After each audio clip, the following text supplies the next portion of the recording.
तर महाराष्ट्रात आता विधानसभेचं बिगुल वाजलेलं आहे, त्यामुळे विधानसभेची तयारी सुरू झालेली आहे। त्याच संदर्भातल्या टॉप 9 बातम्या पाहू। मुख्यमंत्रीपदाचा चेहरा समोर ठेवून विरोधी पक्ष कधी लढत नाही। ज्या पक्षाला जास्त जागा त्या पक्षाचा मुख्यमंत्री हे सूत्र असेल, पृथ्वीराज चव्हाणांचं वक्तव्य। मवियात मुख्यमंत्रीपदाच्या चेहऱ्यावरून घमासान, सत्ताधारी असो की विरोधक, राज्याला एक चेहरा द्यावा लागतो। पृथ्वीराज चव्हाण यांचं याबाबत एक मत असू शकतं। संजय राऊतांची प्रतिक्रिया। मुख्यमंत्रीपदासाठी आधी महायुतीनं चेहरा द्यावा, मग आम्हाला विचारा। जयंत पाटलांनी मुख्यमंत्रीपदाच्या चेहऱ्यावर बोलणं टाळलं।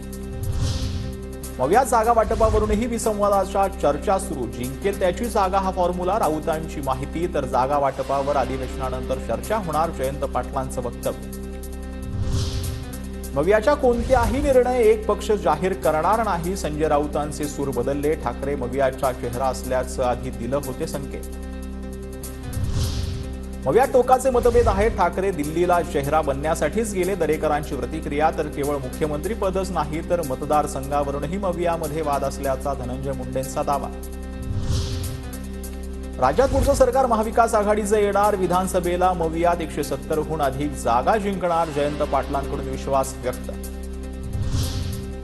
मवियात जागा वाटप सुरुवातीला 156 जागांवर चर्चा होणार। काँग्रेस दुसऱ्या क्रमांकाच्या मतदारसंघांवरही दावा करणार, सूत्रांची माहिती।